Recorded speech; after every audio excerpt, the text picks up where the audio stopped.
Vamos a ver el módulo referente a las distintas acepciones de la palabra derecho. Vamos a hablar sobre la norma social y también sobre el derecho y su relación con otras ciencias. Esos son los temas que vamos a desarrollar. Las fuentes del derecho, el derecho y sus distintas acepciones, la norma social y también el derecho y su relación con otras ciencias. Ese es el objeto de estudio, digamos, de ese segundo examen parcial, para que lo tengamos anotadito y lo tengamos bastante claro y bastante presente. El día de hoy vamos a empezar hablando sobre el segundo módulo correspondiente a las fuentes del derecho. Cuando nosotros hablamos de una fuente, generalmente nos estamos refiriendo a cómo surge, dónde se origina, ¿verdad? Cuáles son las causas y fenómenos que dan lugar a algo. De esa cuenta, entonces, cuando hablamos nosotros de fuentes del derecho, específicamente nos referimos a cómo se origina el derecho, cómo surge el derecho, qué factores hacen que exista el derecho. Y es por ello que nos referimos entonces al surgimiento o al origen de la ciencia del derecho como tal. Cuando nosotros hablamos entonces de las fuentes del derecho, nos estamos refiriendo a todos aquellos acontecimientos, a todos aquellos documentos, a todos aquellos hechos, a todos aquellos actos que hacen surgir nuevas normas jurídicas.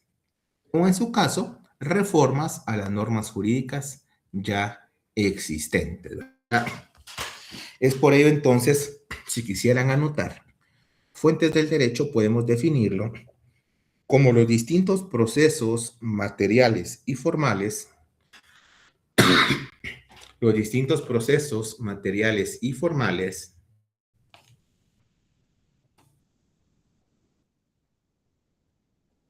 Formales y qué dijo, disculpe. Repito, si gusta repito, Kimberly, son los distintos procesos materiales y formales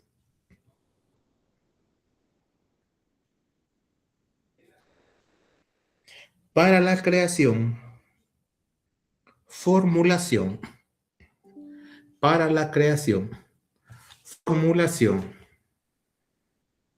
y aplicación de las normas jurídicas. Son los distintos procesos materiales y formales para la creación, formulación y aplicación de las normas jurídicas. Esa es como que una definición general, ¿verdad? Que podemos entender nosotros por fuentes del derecho.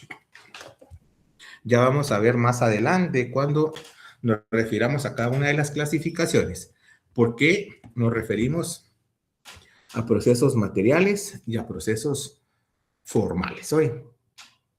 Bien, estas fuentes del derecho, ordinariamente, y para hacer su estudio más efectivo, más amigable, se dividen o se clasifican en tres grandes áreas. Encontramos en un primer momento las fuentes reales o primarias, encontramos también las fuentes formales o secundarias y, por último, pero no menos importante, las fuentes referenciales o históricas. De esa cuenta, entonces, ya teniendo claro que el origen del derecho, cómo surge el derecho, puede tener tres perspectivas distintas, ¿verdad? Se clasifica en tres: fuentes reales o primarias, fuentes formales o secundarias y fuentes históricas o referenciales. Vamos a empezar hablando de la primera de esta clasificación, es decir, de las fuentes reales o fuentes primarias. Cuando nosotros hablamos de las fuentes reales o fuentes primarias, tal como ustedes lo tienen en pantalla, y les coloqué la definición para que fuera un poquito más fácil, nosotros nos estamos refiriendo a aquel conjunto de factores económicos, sociales, naturales, políticos, socioculturales, científico-tecnológicos, etcétera, que determinan el contenido de las normas jurídicas. ¿Qué quiere decir esto? Que cuando nosotros hablamos de las fuentes reales o primarias, estamos hablando de todos aquellos fenómenos, de todos aquellos factores, de todos aquellos acontecimientos que se dan o suceden en la sociedad. Es decir, esos fenómenos o esos factores que hacen surgir la necesidad de crear o de modificar normas existentes. Les pongo un ejemplo. Vean. ¿Qué sucedió cuando el Estado de Guatemala se percató que aumentó el número de muertes contra las damas? ¿Qué sucedió cuando el Estado de Guatemala se percata que había aumentado la violencia contra las mujeres? ¿Cuál fue la reacción del Estado? Creó una ley. La ley de contra el femicidio.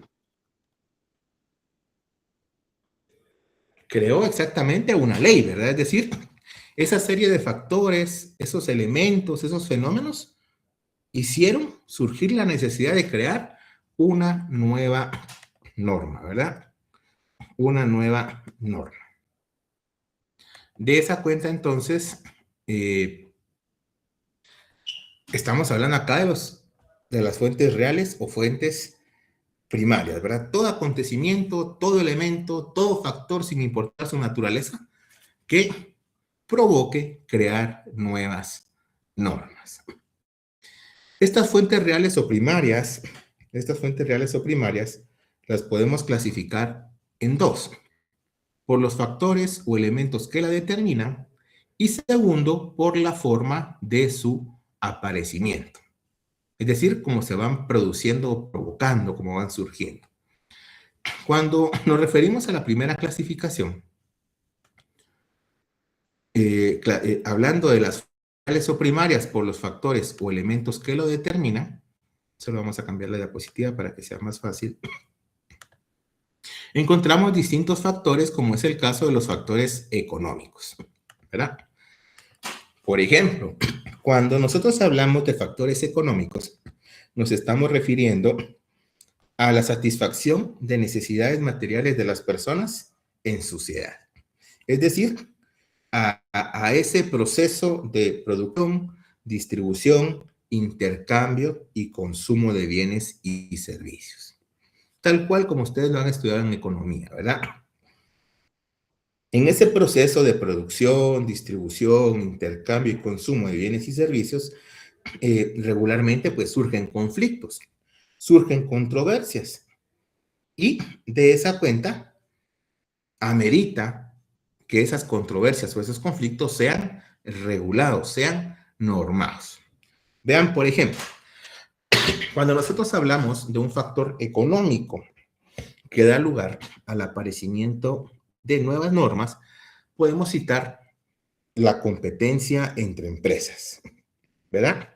Para evitar esa competencia desleal entre A, entre B y entre C, viene el Estado y lo que hace es regular cuáles son las reglas de competencia en el mercado.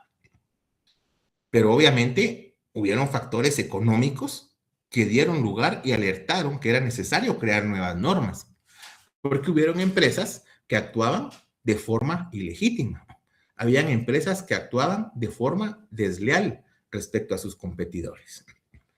Ahí vemos cómo entonces un factor económico crea la necesidad de nuevas normas. Y ya se reguló la competencia entre empresas, precisamente para evitar esa competencia desleal. De la misma manera, por ejemplo, en ese proceso económico de producción, distribución, intercambio y consumo, el empresario necesita de mano de obra. El empresario necesita de personas que trabajen, ¿verdad? Que produzcan. Y es aquí donde precisamente un elemento, un factor de carácter económico crea la necesidad de que surjan nuevas normas. porque vemos ya esos conflictos que surgen con ocasión del trabajo entre patronos y trabajadores. Y es aquí donde surgen las normas de carácter laboral, las jornadas de trabajo, las vacaciones, etcétera, ¿verdad? Otro elemento lo vemos nosotros en nuestro Código de Comercio, ¿verdad? El comercio tuvo tal auge en Guatemala que fue necesario que el Congreso creara un código que regulara normas mercantiles, ¿verdad? El comercio, las sociedades mercantiles, títulos de crédito, contratos mercantiles, bienes mercantiles, etc. De la misma manera, por ejemplo, yo les quisiera pedir quien aparece como voluntario para que puedan leer el artículo 119, literal K, de nuestra Constitución. Dulce, adelante. Y el siguiente lo va a leer usted, Sofía, hoy.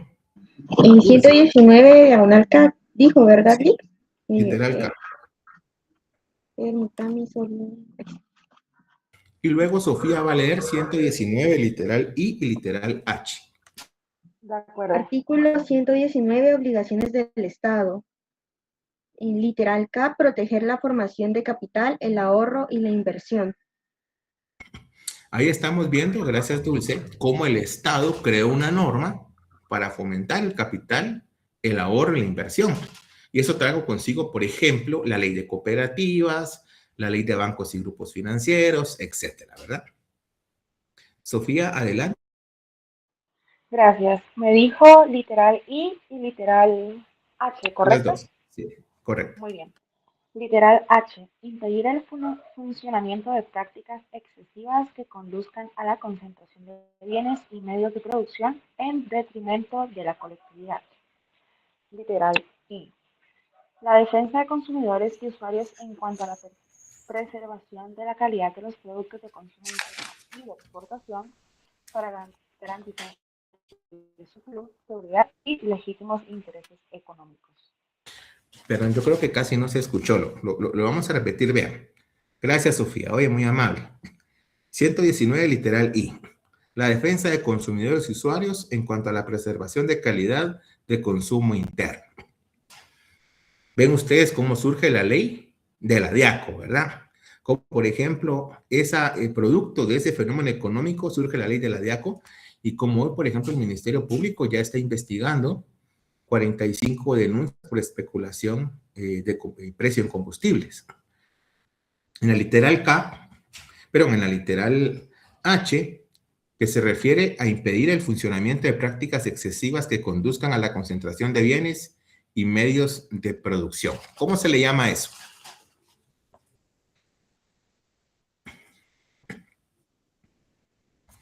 ¿Cómo se le llama la conducta que está regulado en el 119, literal H?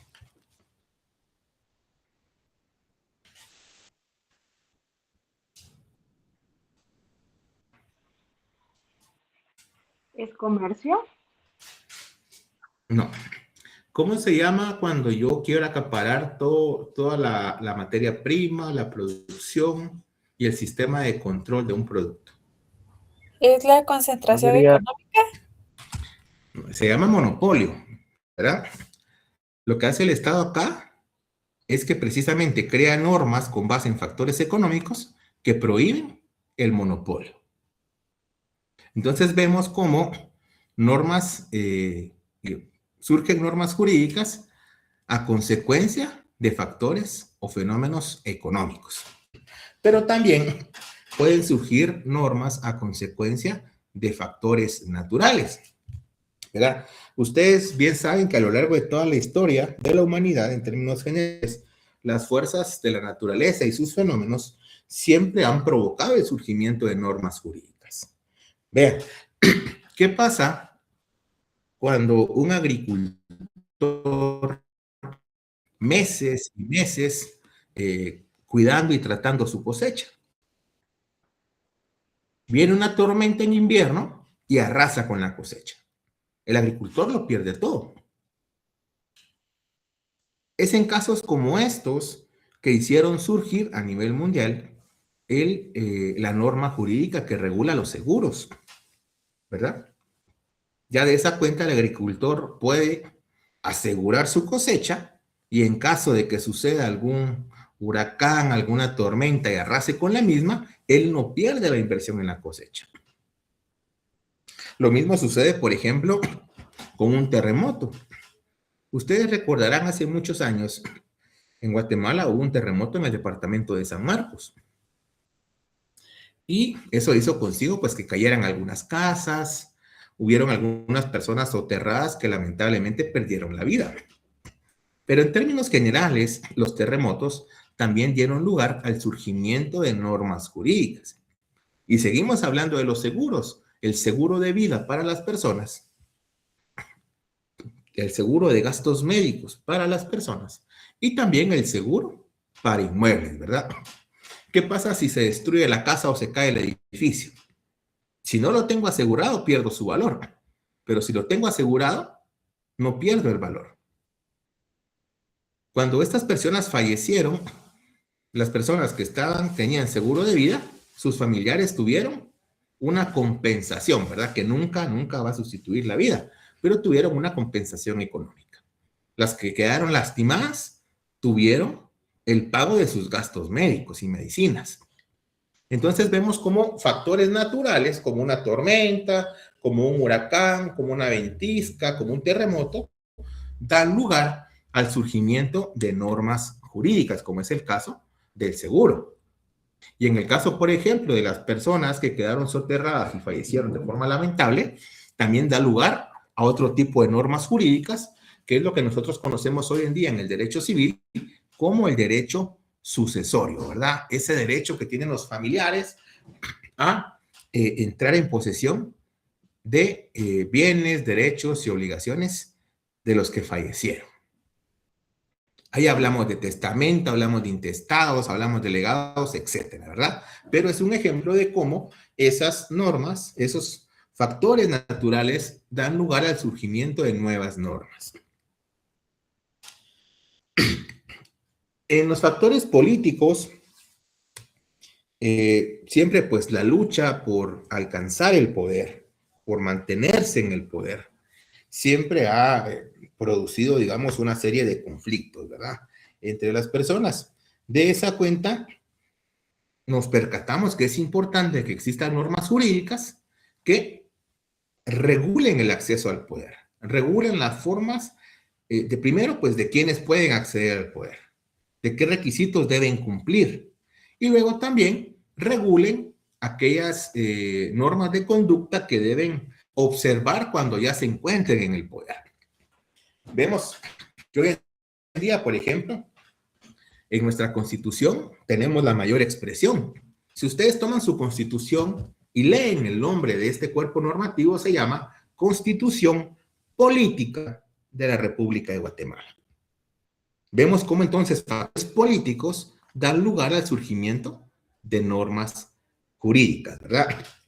Luego, pues ya vamos a ver que la misma Constitución regula esos conflictos que han surgido. Llegan personas al poder y quieren pasar toda la vida en el poder. Vemos entonces cómo la Constitución nos dice, no, el presidente puede estar en su función 4 años y no puede ser reelecto, ¿verdad? Por ejemplo, vemos también que la misma Constitución nos dice qué sucede si el presidente no quiere dejar el poder. ¿Cómo actuar en esos casos? Otro caso que podemos citar como ejemplo para que ustedes lo entiendan de mejor manera, sucedió ya hace algunos años. Muchas personas denunciaban que los políticos no esperaban que iniciara, digamos, la convocatoria a elecciones o el periodo electoral, y ellos, desde que tomaban posesión, empezaban actos electorales. Ellos empezaban a hacer campaña anticipada. ¿Qué fue lo que se hizo? Esta circunstancia se reguló para que todas las personas que quisieran acceder al poder empezaran a hacer campaña el mismo día, bajo las mismas condiciones, ¿verdad? En igualdad de condiciones, y por eso ya vemos que la ley electoral y de partidos políticos ya reguló la campaña anticipada. Lo primero que hace es sancionar a aquellas personas que empiezan a hacer campaña antes de que les sea autorizado legalmente. Y segundo, pues ya dictó las reglas en que esa campaña debe darse.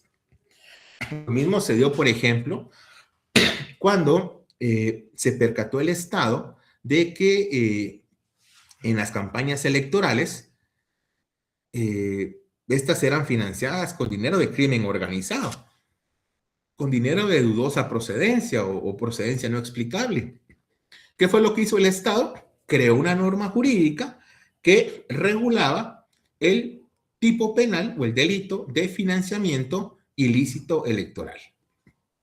Vemos ahí entonces como un factor político crea o hace surgir nuevas normas jurídicas.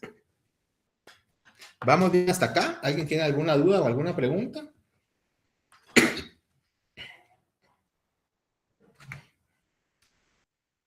De mi parte, no le todo va bien. Kenia, adelante. Gracias, licenciada. Buenas tardes. Yo tengo una duda. Si tenemos entendido que un presidente no se puede reelegir. Si en el caso un presidente, voy a hacer la comparación, como el caso de El Salvador, quisiera reelegirse, ¿qué se haría en ese caso? Un ejemplo que un presidente se quisiera reelegir, ¿qué se puede hacer? En el caso de El Salvador, Kenia, la Constitución se lo permite. Esa es la diferencia. ¿Y en Guatemala? En Guatemala, ¿qué dijimos hace un momento? Esa era mi duda. Que no se permite. Que no se permite. Gracias, Kimberly. Y si en el caso de El Salvador, lo que está haciendo Bukele es legal. La Constitución se lo permite. Los salvadoreños reformaron su Constitución. La Corte de visto bueno para ello. Tuvieron una consulta popular y lo validaron. O sea, ahí no está cometiendo ninguna ilegalidad. Distinto es cuando la misma Constitución regula la alternatividad en el poder, como el caso de Guatemala, y la prohibición de reelección. Ahí el presidente comete delito. Sí, y hay un proceso que hay que seguir, que no vamos a entrar a detalles en este caso porque no es el tema de la clase, ¿verdad? Si no nos podemos perder. Eso ya lo van a ver ustedes cuando hablen de derecho constitucional el siguiente año. Pero si hay un proceso, el Congreso lo desconoce, él es apartado del poder, etc.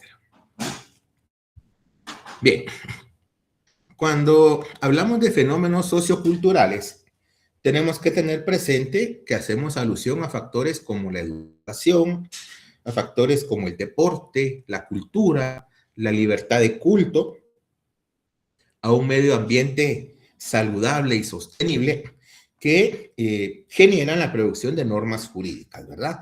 Y también crean normas para proteger los bienes. Vemos entonces cómo en nuestra Constitución, por ejemplo, está regulado el derecho a la cultura, está regulado el derecho a la identidad cultural, está regulada la protección a los grupos étnicos, está también regulada lo referente a las tierras comunales, está regulado lo referente a la familia, por ejemplo, en el artículo 47. Vemos que del artículo 57 establece el derecho a la cultura, el 58 el derecho a la identidad cultural, también, por ejemplo, el 60 protege el patrimonio cultural. Vemos ya más adelante cómo el 66 protege los grupos étnicos. Más adelante, por ejemplo, el 71 de la Constitución regula todo lo referente al derecho a la educación. El 82 regula las universidades, en este caso la Universidad de San Carlos de Guatemala y su autonomía, etcétera, ¿verdad? Ya en el 91 y 92 encontramos el deporte y así vamos encontrando muchos factores socioculturales que hacen surgir la creación de nuevas normas. Cuando nos referimos a los factores científico-tecnológicos, solo vamos a cambiar diapositiva. Cuando nos referimos a los factores científico-tecnológicos, siempre tenemos que tener presente que la ciencia se encuentra en constante movimiento. La ciencia día con día se va innovando, va mejorando y se va desarrollando, ¿verdad? Lo que era un avance hoy posiblemente ya quedará en desuso el día de mañana. La ciencia está en constante cambio. Es por ello entonces que cuando nosotros hablamos de los factores científico-tecnológicos, prácticamente nos estamos refiriendo a esos avances que va teniendo la ciencia y cómo estos se pueden aplicar en el campo del derecho. Los factores científico-tecnológicos van de la mano de los descubrimientos científicos de cada día. Vemos en el caso de Guatemala, por ejemplo, que en aquellos juicios de filiación y paternidad, donde la madre o el hijo buscaba judicialmente establecer quién era su padre, antes, pues, la prueba reina eran los testimonios, ¿verdad? Se llevaban a los familiares, se llevaba al padrino, se llevaba a los vecinos para que dieran fe que él era hijo de la otra persona. Pero con el desarrollo de la ciencia, por ejemplo, ya se puede implementar dentro del sistema de justicia la prueba de ADN. Y hoy en día, la prueba de ADN es la prueba reina en procesos de filiación y paternidad. Tiene un 99.9% de efectividad. También, por ejemplo, vemos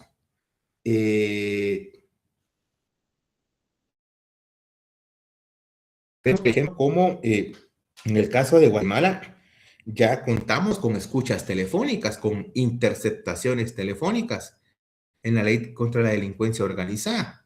Es decir, la ciencia llegó a tal punto, la ciencia llegó a tal punto que ya podemos escuchar conversaciones de otra persona. Obviamente, pues hay que seguir un proceso, hay una autorización judicial, es riguroso, ¿verdad? Pero ya la ciencia permite escuchar qué están hablando otras personas de forma legal. Lo mismo sucede, por ejemplo, con los derechos de propiedad intelectual. Nuestra Constitución únicamente regula el derecho a propiedad. Con el paso del tiempo, ya contamos con leyes como la Ley de Derechos de Autor y Derechos Conexos y la Ley de Propiedad Industrial que protegen esas invenciones de los autores, que protegen, por ejemplo, canciones, protegen música, protege obras literarias, inventos, etcétera, ¿verdad? Y también podemos citar como otro ejemplo, para que ustedes lo tengan lo suficientemente claro, que en Guatemala ya contamos desde hace unos años con cotejo de voz en el INASIF. Es decir, que ya no puedo decir no fui yo no dije eso, porque llegamos a tal punto donde la ciencia nos permite que nuestra voz sea cotejada, ¿verdad? Y la ciencia va a determinar si es la misma persona la que está hablando en un audio con la persona que está sujeta a un proceso penal. Y eso ya está regulado en la ley. Lo mismo podríamos hablar, por ejemplo, de las extracciones de sangre en casos de violación, etcétera, ¿verdad? Ya la ciencia ha llegado a tal punto que se puede incorporar en la ley y realizar ese tipo de exámenes. Cuando hablamos de los factores históricos, por ejemplo, cuando hablamos de los factores históricos, pues la historia siempre ha jugado un papel fundamental, ¿verdad? Porque la historia prácticamente ha ido denotando cómo ha ido evolucionando la sociedad a lo largo del tiempo. Y la historia siempre permite dar esa pauta para la creación de normas. Yo les ponía el ejemplo con el derecho de petición en algún momento. El derecho de petición, por ejemplo, originalmente, las personas podían hacer solicitudes a la autoridad y ahí quedaba. No había obligación de respuesta ni que la respuesta fuera conforme a la ley. Ya en la siguiente Constitución de Guatemala se reguló que las personas tenían derecho de hacer solicitudes o requerimientos a la autoridad y que la autoridad estaba obligada a resolverles. Pero nos percatamos que pasaban años y la autoridad no respondía. Por lo tanto, en la siguiente Constitución se hizo necesario establecer un plazo. En esa Constitución ya las personas podían hacer requerimientos a la autoridad estaba obligada a dar una respuesta y tenía un tiempo para hacerlo, ¿verdad? Luego nos dimos cuenta que no bastaba solo con poner un plazo, porque la autoridad no cumplía. Tuvimos que poner una sanción. La autoridad estaba obligada a dar respuesta en un tiempo y si no, tenía una sanción. Y ahí la autoridad ya empezó a resolver, a dar respuesta a esas peticiones. Pero no bastó con eso. Se hizo necesario en una siguiente Constitución en Guatemala regular que esa respuesta tenía que ser conforme a derecho. Y hoy en día ya vemos que el artículo 28 de nuestra Constitución permite que todos los habitantes de la República de Guatemala podamos hacer requerimientos a la autoridad. La autoridad está obligada a resolverlos en 30 días bajo responsabilidad si no lo hiciera, y esa respuesta tiene que ser conforme a lo que establece la ley. O sea, nos vamos dando cuenta cómo la historia ha ido marcando estos rumbos, ¿verdad? Cómo ha ido precisamente generando la necesidad de crear nuevas normas cada vez. Lo mismo pasa, por ejemplo, en el caso de las damas. Yo no sé si ustedes recordarán que, por ejemplo, la Constitución del 45, no les estoy hablando de hace mucho, la Constitución del 45, por ejemplo, originalmente no se permitía que las damas votaran. Después, en la siguiente Constitución, ya se permitió que las damas votaran, pero solo aquellas que supieran leer y escribir. Y ya en la Constitución del 65, ya se hizo una nueva norma que estableciera que todas las damas por igual tenían derecho a votar. Entonces vemos ahí cómo esos factores históricos van marcando la creación o la modificación de normas jurídicas. En el caso de los factores éticos, cuando nosotros hablamos de ética, pues estamos hablando de una teoría de orden moral, ¿verdad? Cuando nosotros hablamos de ética, es que nosotros estamos adoptando en nuestro comportamiento ciertos rasgos de conducta que rigen nuestro actuar. De esa cuenta, entonces, cuando nosotros hablamos de factores éticos, nos referimos a aquellas normas que regulan valores o principios como puede ser el respeto, la honestidad, la probidad, el decoro, etcétera, ¿verdad? Nosotros tenemos en nuestro código de ética una serie de principios, y este es un ejemplo claro. Si ustedes ven el Código de Ética Profesional del Colegio de Abogados y Notarios de Guatemala, que fue emitido por el Congreso de la República, contiene una serie de normas éticas, ¿verdad? Primero, les da postulados como la probidad, el decoro, la eficiencia, la prudencia, la lealtad, etc. Luego, regula una serie de normas generales en cuanto a cómo estimar honorarios, al secreto profesional, a la defensa de los pobres, a la libertad de aceptación de casos. Ya después vemos que regula las relaciones del abogado con su cliente, las relaciones del abogado con los tribunales de justicia, cómo debe actuar un abogado cuando ejerce un cargo público, etcétera, etcétera. Ese es un ejemplo de cómo factores éticos hicieron o dieron lugar a la creación de normas jurídicas. ¿Por qué se tuvo que crear la norma? Porque se dieron cuenta que los abogados, por ejemplo, no todos estaban actuando de forma profesional conforme a la ética. Se hizo necesario regular una norma que los obligara a actuar de esa manera. En esos casos de los que los abogados pues no lo estaban haciendo, ¿verdad? Y los factores religiosos siempre pues han constituido un antecedente a las normas jurídicas, ¿verdad? Siempre recordemos que el derecho como tal se origina del derecho natural, de aquel derecho divino que fue creado por origen divino y que tienen las personas por el simple hecho de ser personas, ¿verdad? Vamos a ver cómo, por ejemplo, en algún momento de la historia existió cierta confusión entre las normas religiosas y las normas jurídicas. Ya vamos a hablar en otra unidad, como les comenté, de las normas sociales. Ya hablamos de normas jurídicas y normas religiosas, pero para que ustedes tengan una idea, por ejemplo, en la historia del derecho penal hay distintas etapas. La primera etapa es la etapa que nosotros conocíamos como la ley del talión. ¿Se recuerdan ustedes de la ley del talión? ¿Qué decía la ley del talión?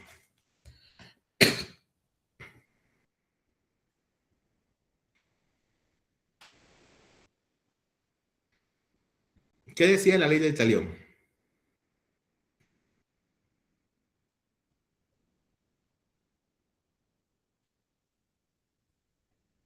Ojo por ojo y diente por diente, Lick.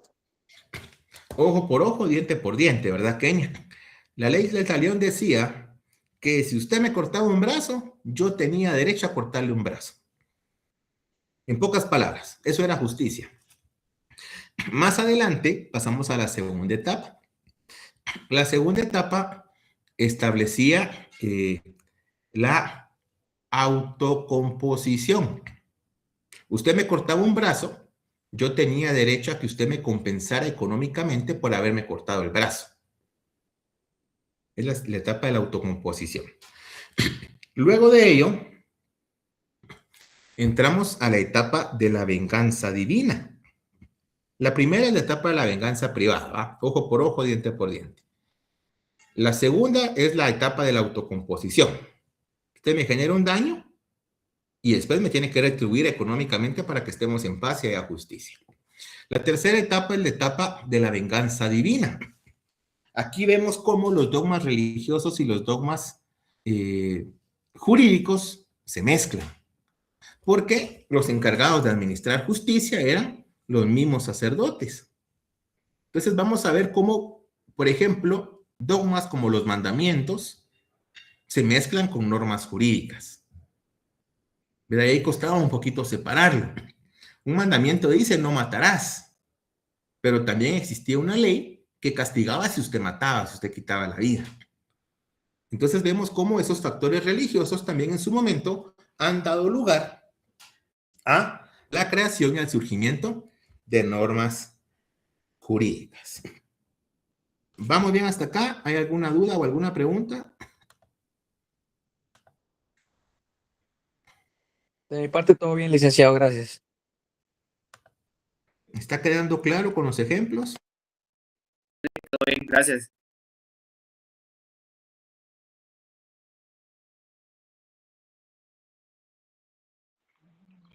Sí, todo claro, muchas gracias. Muy bien. La segunda clasificación de las normas reales o primarias es por la forma en que éstas aparecen. Tenemos normas reales que son perceptibles inmediatas, otras que son perceptibles mediatas y otras que simple y sencillamente son imperceptibles. ¿Verdad? Son imperceptibles. De esa cuenta, entonces, vamos a explicar cada una de ellas. En el caso de las fuentes primarias o reales perceptibles inmediatas. Estas aparecen, como su nombre lo dice, al momento, al instante, de inmediato, ¿verdad? Regularmente estas van a aparecer derivado de una revolución, del rompimiento del orden constitucional o legal, o bien por alguna guerra o algún golpe de Estado.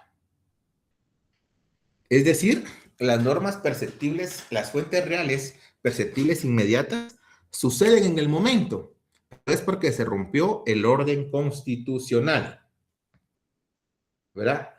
Se rompió el orden constitucional. Entonces, al haber un golpe de Estado, automáticamente todas las normas quedan sin efecto y surgen nuevas. Eso ha pasado en la historia de Guatemala. Por eso es que en Guatemala tenemos 17 constituciones, porque han habido muchos golpes de Estado, ¿verdad? Entonces, automáticamente se rompe el orden constitucional, queda sin efecto la Constitución y, por lo tanto, las leyes que se originan de esa Constitución y hace o surge la necesidad de que crean nuevas leyes. Por eso vemos como, por ejemplo, en el caso de Guatemala, vemos como en el caso de Guatemala se establece, digamos, los decretos ley, ¿verdad? Vemos como nuestro Código Civil, el vigente, es el decreto ley número 106, emitido por el jefe de gobierno de la República de Guatemala. Como nuestro Código Procesal Civil y Mercantil es el decreto ley número 107, emitido por el jefe de gobierno de la República de Guatemala. Entonces, si ustedes se percatan, no fueron emitidos por el Congreso de la República, pero fue porque hubo un golpe de Estado y la persona que estaba en el poder durante el golpe de Estado asume para sí todas las funciones. Verán, el golpe de Estado queda sin efecto la Constitución y el sistema jurídico. Es decir, desaparece el Congreso, desaparece el organismo judicial. Y la persona que da el golpe de Estado reúne todo el poder.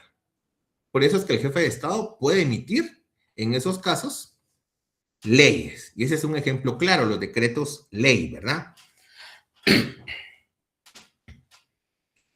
En cuanto a las fuentes perceptibles inmediatas, a las fuentes perceptibles inmediatas,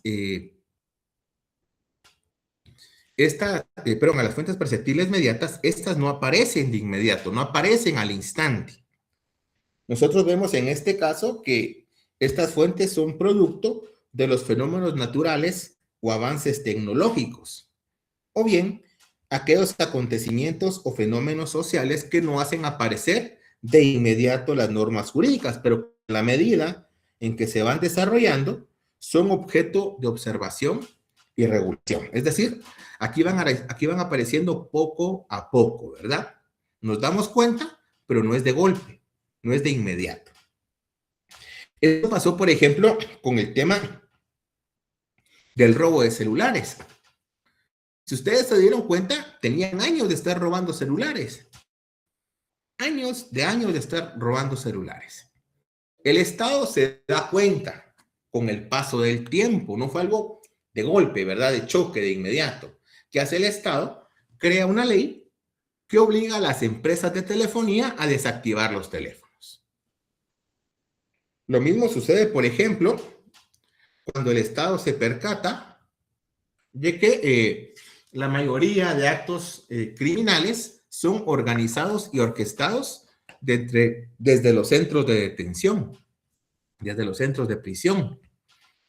El Estado se da cuenta con el paso del tiempo, tuvieron que pasar muchísimos años. Y era algo que todos sabíamos. ¿Qué hace el Estado? Crea una ley, en este caso la ley de terminales móviles, que lo que hace es establecer que en cada centro debe haber una antena bloqueadora de señal. Ya si funciona o no funciona es otro tema. La antena existe porque precisamente fue un fenómeno que el Estado fue observando de a poco en el paso del tiempo. Y cuando nosotros hablamos de las fuentes reales o materiales que son imperceptibles, estas son aquellas que realmente no nos damos cuenta cuando aparecen, ¿verdad? Los seres humanos en su interrelación con sus semejantes o en la satisfacción de sus necesidades, pues generalmente han ido actuando por costumbre. Es decir, las personas con el paso del tiempo no se dan cuenta cuando va apareciendo esa necesidad, cuando va surgiendo esa norma. Y por eso el ejemplo más claro precisamente es la costumbre, porque la costumbre es la repetición de actos de la misma especie, que en el tiempo se vuelve obligatoria. Es decir, por ejemplo, por decirles algo que todos adoptamos, de que en la clase no utilizamos gorra. Lo hacemos una semana, lo hacemos la segunda semana, lo hacemos la tercera semana, el segundo mes, el tercer mes, hasta que realmente esa conducta se vuelve obligatoria. No está escrita, pero todos la cumplimos. Esa es una fuente real o primaria imperceptible.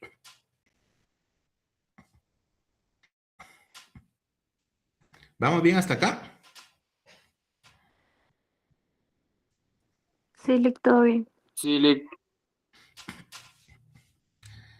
Bien. Hasta acá dejaríamos las fuentes primarias o reales. Vamos a hablar antes de las fuentes referenciales o históricas, ¿verdad? Porque son un poquito más cortas. Ya luego vamos a hablar de las fuentes formales o secundarias, que ya tiene más relación con el laboratorio que ustedes realizaron en la clase anterior. Bien, las fuentes referenciales o fuentes históricas son todo vestigio documental que nos informa acerca de cómo ha sido el régimen jurídico en el pasado. Es decir, cuando nosotros hablamos de la fuente histórica o fuente referencial, nos estamos refiriendo a todo documento que nos indique o nos demuestre de cómo se regulaban las instituciones jurídicas en el pasado. Esto a efecto de que nosotros podamos encontrarle una explicación a las instituciones legales actuales, o bien para que esas instituciones nos sirvan de base en la creación de nuevas. Pero yo ya les ponía, por ejemplo, ya les ponía el ejemplo de las damas y el voto.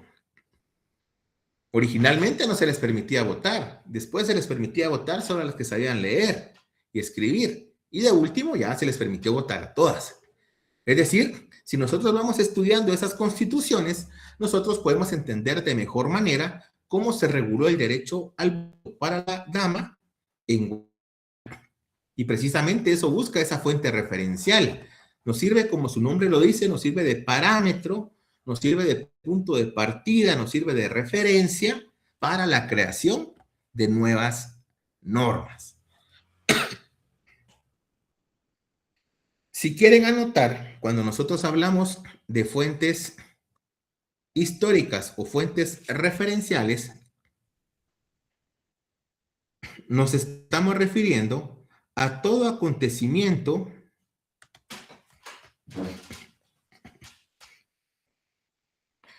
que ha ocurrido en el pasado, todo acontecimiento que ha ocurrido en el pasado y que en su momento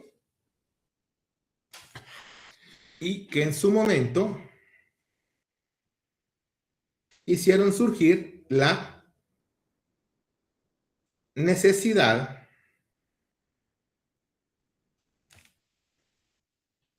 de crear normas jurídicas.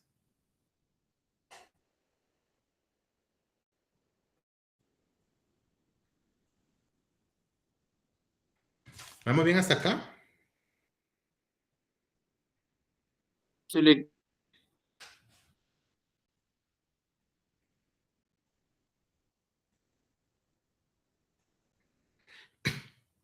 Bien.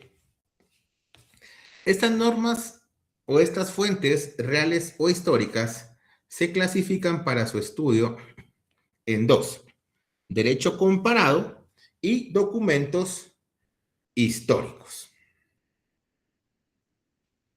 Derecho comparado y documentos históricos. Cuando nosotros hablamos del derecho comparado, el derecho comparado prácticamente está integrado por el estudio o el análisis que nosotros hacemos de las instituciones jurídicas de legislaciones que pertenecen a distintos estados. Es decir, nosotros vamos a comparar el marco jurídico o la ley de dos estados distintos o más. Es decir, yo puedo comparar, por ejemplo, cómo se regula el femicidio en Guatemala y cómo se regula el femicidio en Japón, por decirles algo. ¿Para qué nos sirve el derecho comparado? ¿Para qué nos sirve el derecho comparado? El derecho comparado nos sirve para nosotros poder analizar cómo está nuestro ordenamiento jurídico, para establecer cuáles son las diferencias, cuáles son las coincidencias, cuáles son las ventajas, cuáles son las desventajas, qué rango de mejora tenemos en nuestra legislación. Por ejemplo, para que ustedes vean, en el caso de Guatemala, Guatemala regula, por ejemplo, dos tipos de eutanasia como delitos, ¿verdad? Es decir, penalmente están tipificados dos tipos de eutanasia. Mientras que en el caso español, ya el Tribunal Europeo ha establecido que se regulan 8 tipos de eutanasia distintos. Es decir, ahí tenemos un déficit, ¿verdad? En esa regulación de conductas prohibidas. Lo mismo sucede, por ejemplo, en el caso del aborto. En Guatemala se protege la vida y se garantiza la vida, ¿verdad? Y el aborto está penado legalmente. El único caso que como excepción la ley entra a contemplar es el aborto terapéutico, cuando está en juego la vida de la madre. Pero si vamos a lo que establece el Tribunal Europeo Constitucional, Allá, por ejemplo, en países como España, se regula el aborto según las semanas científicas de gestación, las semanas biológicas de gestación. Y ellos, por decirles algo, establecen que el aborto es permitido de la semana 1 a la semana 3, por decirles algo, porque todavía el ser no tiene conciencia, porque el ser todavía científicamente no ha desarrollado órganos, ¿verdad? Y van estableciendo una serie de permisos o prohibiciones según las semanas de gestación que tenga y según las condiciones del nuevo ser, ¿verdad? También, por ejemplo, allá van un poquito más allá y ya penan cuando se realiza un aborto fuera de esa regulación y el ser nace con algún daño producido por ese intento de aborto. Aquí en Guatemala no pasa eso. No está regulado eso. Entonces, eso lo sabemos por derecho comparado. Analizamos nuestra legislación con la legislación de otro país para establecer similitudes, diferencias y coincidencias, y de esa cuenta ver cómo podemos mejorar nuestra legislación.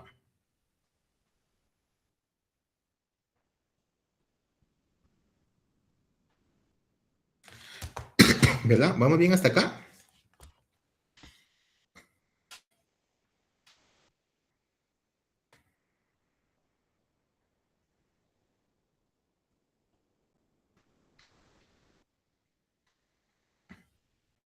Bien, cuando hablamos de los documentos históricos, cuando hablamos de los elementos históricos, prácticamente pues estamos hablando de todas aquellas leyes que fueron creadas para regular la conducta de las personas en sociedad y que actualmente no se encuentran vigentes, ¿verdad?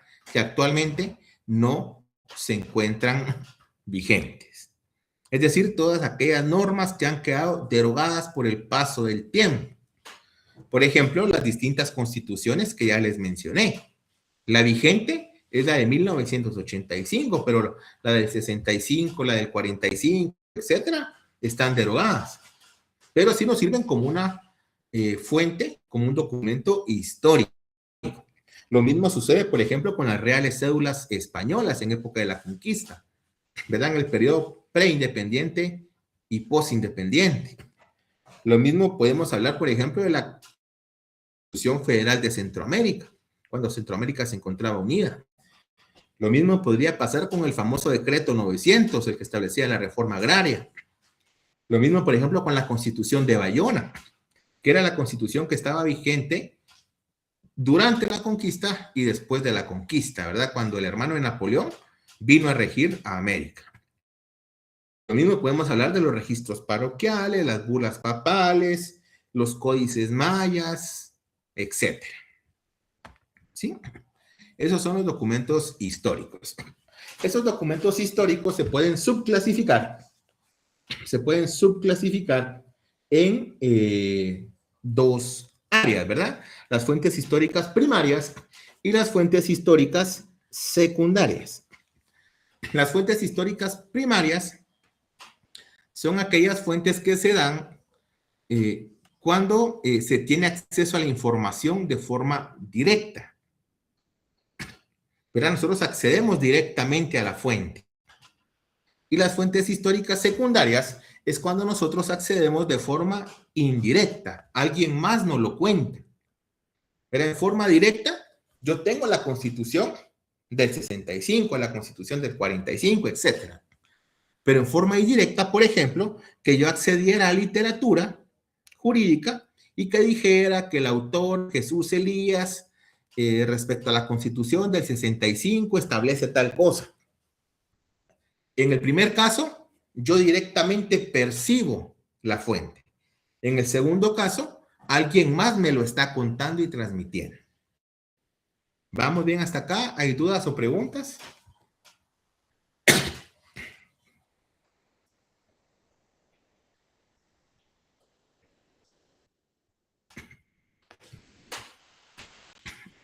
Bien.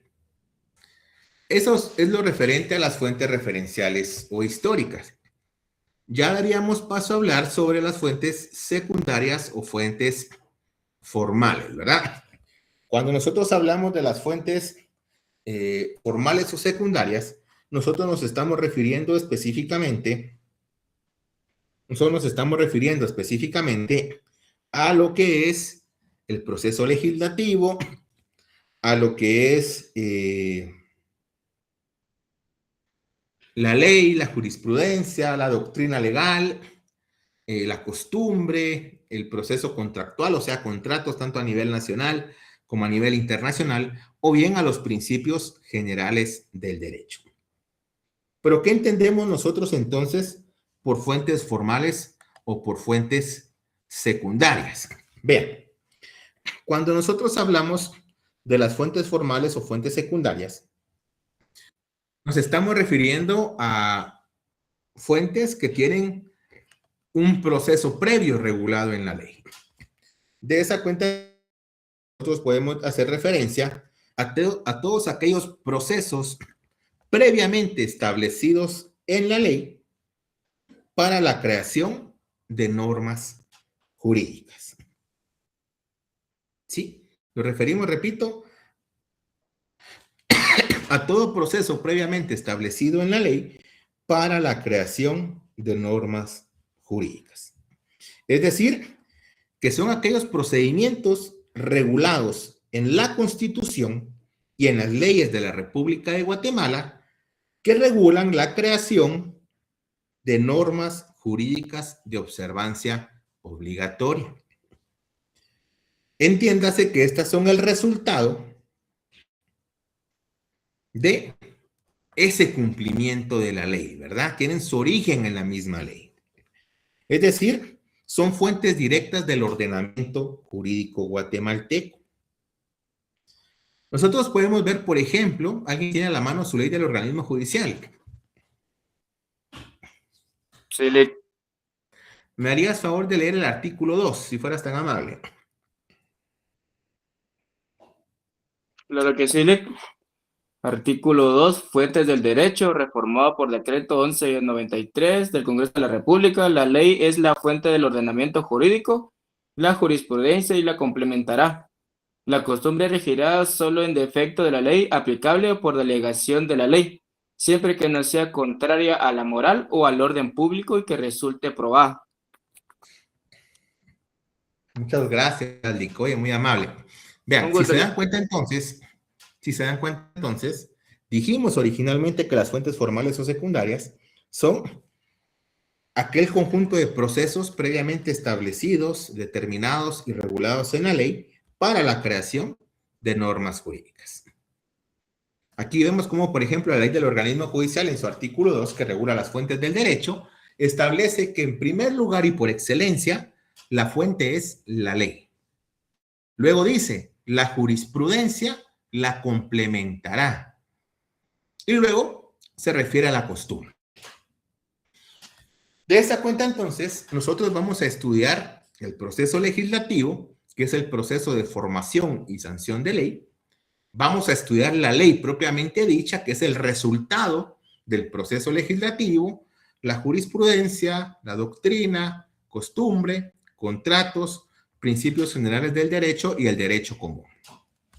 Es por ello que yo les había pedido la clase anterior que realizáramos un pequeño laboratorio a efecto de que nosotros pudiéramos ya entrar en cierto análisis, en cierto acercamiento y conocimiento respecto al proceso legislativo y a la ley, ¿verdad? Porque es un tema bastante amplio, bastante bonito y que los artículos que yo les había pedido que leyéramos nos iban a servir como punto de partida y parámetro para que lo entendiéramos de una forma más simple, de una forma más amigable.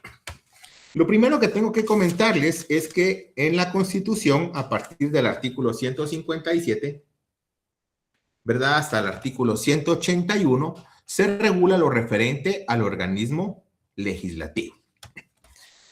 El organismo legislativo tiene a su cargo, por esa separación de poderes que existe en Guatemala en un sistema republicano, el organismo legislativo tiene a su cargo la potestad legislativa. ¿En qué consiste la potestad legislativa? Ahorita estamos en el artículo 157 de la Constitución, oyen, para que se puedan ubicar. La potestad legislativa consiste en esa facultad que se le concede al organismo legislativo para que cree o modifique normas. Es esa facultad para crear, modificar o derogar normas jurídicas. Esa es la potestad legislativa. Otro aspecto que tenemos que tener en cuenta es que el organismo legislativo está integrado por el Congreso de la República, pero también por el personal administrativo que apoya la función legislativa. Ahora bien, ¿quiénes integran el Congreso de la República? Los diputados. 160 diputados. ¿Quiénes integran el organismo legislativo? El Congreso de la República, que son los diputados, y el personal administrativo. Asesores, asistentes, etcétera, ¿verdad? Eso es lo primero que tenemos que tener claro. Pero vean, ¿quién me hace favor de dar lectura al artículo 137? Estamos hablando de la Constitución hoy. 177. No, 157. Dulce, adelante. Artículo 157. Potestad legislativa y elección de diputados. La potestad legislativa corresponde al Congreso de la República, compuesto por diputados electos directamente por el pueblo en sufragio universal y secreto, por el sistema de distritos electorales y la lista nacional para un periodo de 4 años, pudiendo ser reelectos. Cada uno de los departamentos de la República constituye un distrito electoral. El municipio de Guatemala forma el distrito central, y los otros municipios del departamento de Guatemala constituyen el distrito de Guatemala. Por cada distrito electoral deberá elegirse como mínimo un diputado. La ley establece el número de diputados que corresponden a cada distrito en proporción a la población. Un número equivalente al 25% de diputados distritales serán electos directamente como diputados por lista nacional. En caso de falta definitiva de un diputado, se declarará vacante el cargo. Las vacantes se llenarán, según el caso, llamando al postulante que aparezca en la respectiva nómina distrital o lista nacional a continuación del último cargo adjudicado. Muchas gracias, Dulce. Vean, ese artículo nos da mucha información. Primero, habla de la potestad legislativa, ¿verdad? Que corresponde al Congreso de la República. Es decir, solo los diputados pueden crear, modificar o derogar leyes. Segundo, nos dice cómo elegimos a los diputados. A los diputados los elegimos en sufragio universal y secreto. ¿Sí? Y hay dos formas en que los diputados pueden acceder al Congreso. Primero, por el sistema de distrito electoral. Y segundo, el sistema de listado nacional. El sistema de distrito electoral establece que en el caso de Guatemala, cada uno de los departamentos de la República de Guatemala son un distrito. ¿Cuántos departamentos tenemos? 22. 22. Pero también nos dice LIC, vea, el municipio de Guatemala forma el distrito central y los otros municipios del departamento constituyen el distrito de Guatemala. Entonces, dicho eso, ¿cuántos distritos electorales tenemos en Guatemala?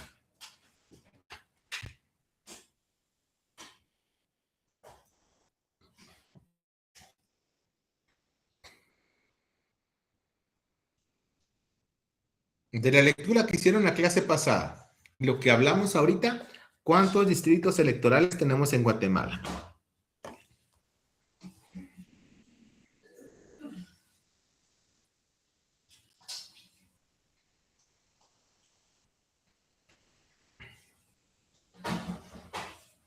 ¿Algún voluntario o lo hacemos a dedocracia? Vamos a ver qué nos puede decir. 23, Lick. ¿Por qué 23? Miren, aquí todos tienen que participar, porque recuérdense que yo tomo nota de quienes participan. Si después por ahí les falta un punto para llegar a los 30 y se van a atrasar un año, pero no participaron, se quedan con los 30. Por eso es que hago las preguntas libremente, para que todos tengan la chance de participar. Y si Dios no lo quiere, por ahí les faltan algunos puntitos, no se atrasen un año. Abogado que no habla, no es abogado. 23, ¿verdad? Porque son 22 municipios, pero en el caso de Guatemala, los 2. Bien, la regla general.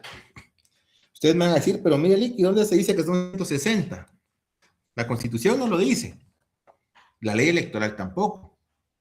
Pero sí establece la ley electoral y de partidos políticos una regla.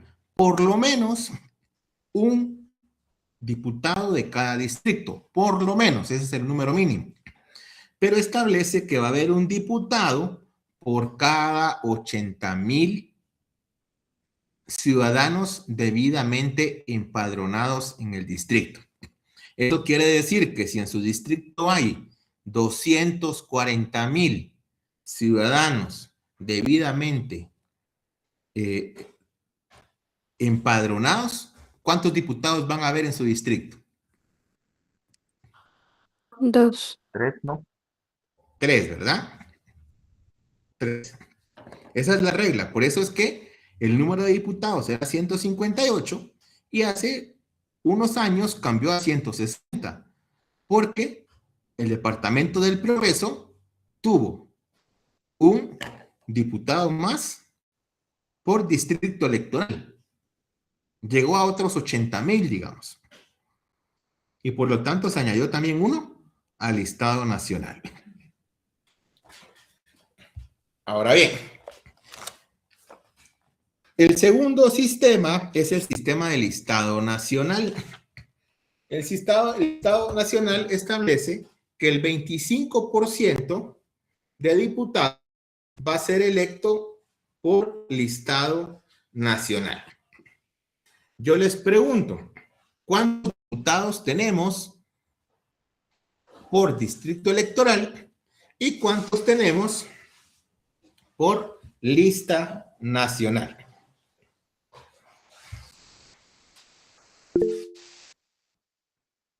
Dulce. 32 por lista nacional y 128 por distrito electoral.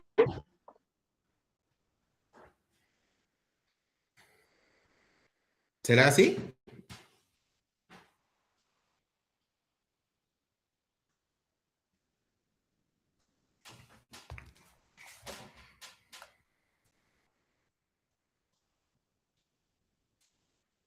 ¿Estará bien hecha la cuenta?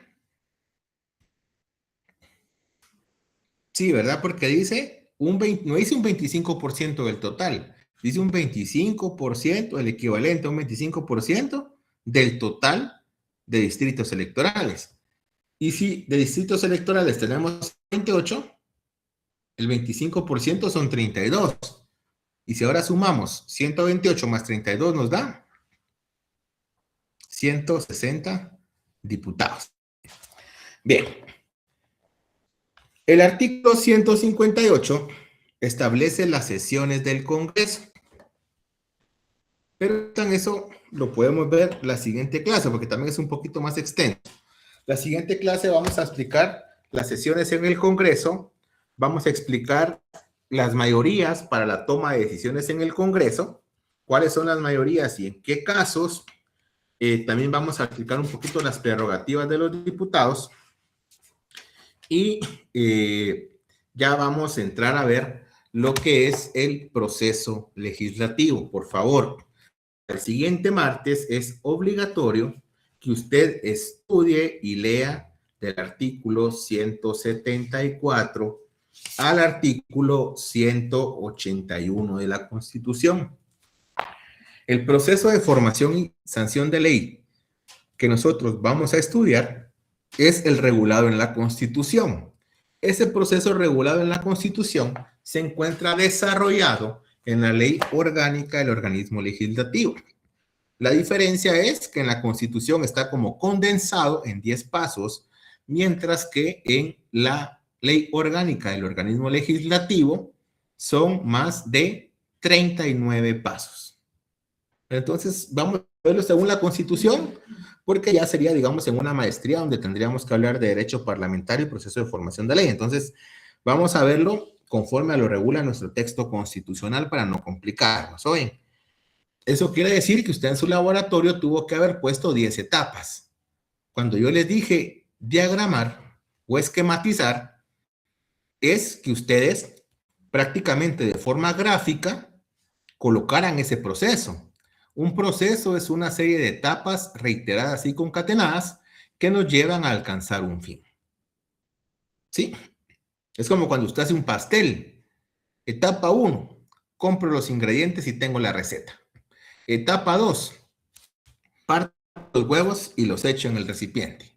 Etapa 3, echo el azúcar. Etapa 4, echo la harina. Etapa 5, revuelvo. Etapa 6, lo meto al horno. Etapa 7, lo saco del horno. Ese es un proceso. Y precisamente ese era lo que se buscaba, que ustedes pudieran esquematizar el proceso legislativo contenido del artículo 174 al 181 de nuestra Constitución. Bueno, entonces, te dejaríamos por acá. Cualquier duda o pregunta quedo a sus respetables órdenes. Cualquier cosa, pues, me pueden preguntar y con gusto puedo apoyarles a darles una mejor solución. También les comentaba que para aquellas personas que no han hecho caso con colocar su imagen, ¿verdad? Estamos hablando de su rostro. Eso incluye a los que tienen animales como Carlos Arias, que tiene un gato. Por ahí hay otros amigos que tienen el teléfono tapándoles la cara, ¿verdad? O que son fotos que no corresponden o no tienen su rostro. Para la siguiente clase, pues ya no se les va a permitir el ingreso. Oigan, entonces, ustedes toman la decisión de si acatan las que hemos seguido o en su caso, pues, hasta que continuemos las clases presenciales. Oigan, les deseo un excelente jueves. Quedo atento a sus comentarios o dudas y nos vemos la siguiente clase. Que descansen. Gracias, feliz noche. Feliz noche, Feliz chao. noche.